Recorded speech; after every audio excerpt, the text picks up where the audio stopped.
Bienvenue. Aujourd'hui, on plonge dans un texte fascinant, la Paracha Sarah.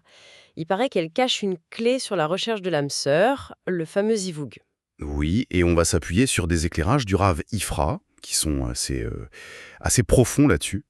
Exactement. Alors, pour le contexte vite fait, Abraham envoie son serviteur, Eliezer, chercher une femme pour son fils Yitzhak. C'est ça, avec des instructions bien précises. Une mission de confiance. Et là, au milieu de tout ça, Eliezer pose une question. On est dans Béréchit, chapitre 24, verset 5. Il demande « Et si la femme ne veut pas me suivre ?» Une question qui a l'air toute simple, hein. Oui, ben oui. Mais apparemment, elle ouvre sur bien plus que ça. Tout à fait. C'est ce qu'on va explorer. Comment ce verset, il nous connecte au mois des Louls, à l'idée de réparer notre lien spirituel, le tikkun abrit.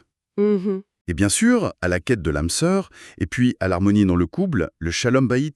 Alors, commençons par le début. Cette question d'Eliezer. Si elle ne veut pas suivre, en quoi ça symbolise un couple sans but commun? Ça paraît un peu abstrait, non?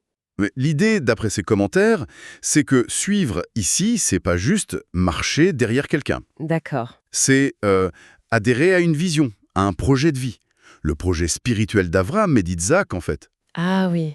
Donc si la femme potentielle refuse cette direction, c'est le fondement même du couple, son sens qui est remis en question. Dès le départ, quoi. Je vois. C'est plus clair comme ça. Mais alors, le lien avec Elul, ça m'intrigue. Ah, alors là, accrochez-vous. Prenez les initiales des mots hébreux du verset, selon une certaine lecture, de la question d'Eliezer. Oui.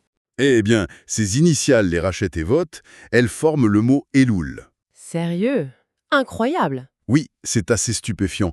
Et justement, tout le travail spirituel qu'on fait pendant Elul, les kavanotes, les intentions profondes, Mhm. ça vise pile ce tikkun abrit, cette réparation de l'alliance avec Hachem. La connexion est directe. C'est fou ce message caché. Et il y a aussi cette image du prophète Yeshaïa se frayer un chemin dans la mer. Quel rapport? Ah oui, c'est une métaphore très forte. Elle a un double sens, en fait. D'accord. D'un côté, ça rappelle l'ouverture de la mer Rouge, un acte de foi pur, une délivrance qui dépasse la logique humaine. La foi avant tout. Voilà. Et de l'autre côté, ça symbolise le besoin de traverser la horma, c'est-à-dire la sagesse, l'intelligence, mais quand elle est trop rationnelle, trop calculatrice. Ah bon? Pourquoi traverser ça? Parce que, selon ces enseignements, si on se fie seulement à l'analyse, au rationnel, eh bien ça peut nous empêcher de reconnaître notre zivug. Ah oui. Carrément. Oui. La rencontre de l'âme sœur, ça demande une part de confiance, d'intuition, qui va au-delà de la pure raison, vous voyez? C'est contre-intuitif, mais je vois l'idée. Trop de tête, pas assez de cœur, en quelque sorte. Et ça nous ramène à la réponse d'Abraham. Exactement. Quand Abraham dit à Eliezer, « si elle refuse, t'es dégagé du serment. » Oui. C'est pas juste une clause échappatoire, c'est un enseignement clé. Concentre-toi d'abord sur ta propre connexion spirituelle, sur ton tikkun abrit. D'accord. Le travail sur soi, d'abord. C'est ça.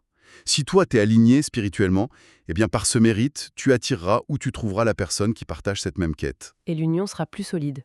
Ben oui. Elle sera fondée sur ce but spirituel commun. Et c'est ça le vrai socle du Shalom Bayit, de l'harmonie durable dans le foyer. Pas juste des affinités, quoi. Donc si je résume, il y a comme deux étapes.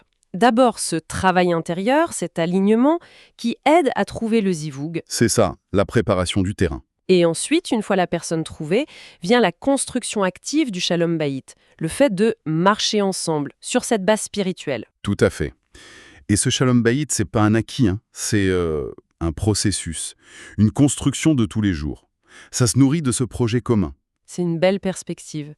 Et juste une chose, il paraît que répéter ce verset, le 24-5, c'est une ségoula, une aide spirituelle pour trouver son zivug. Qu'est-ce que ça veut dire concrètement? Alors, faut pas voir ça comme une formule magique, bien sûr. Non, j'imagine. C'est plutôt un moyen de focaliser son intention. En répétant le verset, on réaffirme consciemment son engagement dans cette démarche. On se rappelle l'objectif. Voilà. On reconnaît l'importance du but commun, on demande l'aide divine, et surtout, on se reconnecte à cette énergie du tikkun abrit. C'est un support pour la prière, pour la concentration. D'accord, je comprends mieux. C'est un outil pour l'intention. Exactement. Donc, pour résumer un peu tout ça, le message fort ici, c'est que notre recherche d'une relation harmonieuse, de l'âme sœur, Oui. c'est complètement lié à notre propre parcours spirituel. en travaillant sur notre connexion intérieure avec le divin, et Elul, c'est le moment parfait pour ça. Mhm. Eh bien, on prépare le terrain en quelque sorte. On crée les conditions pour que l'harmonie puisse naître et grandir à l'extérieur, dans nos relations. L'alignement intérieur qui favorise l'harmonie extérieure. C'est exactement ça. Et ça ouvre une réflexion peut-être plus large. Si ce principe marche pour les relations, le fait de réparer quelque chose à l'intérieur, spirituel, intégrité, peut débloquer des choses à l'extérieur. Hmm. Dans quels autres domaines de la vie ça pourrait s'appliquer? Une petite question à garder en tête, peut-être.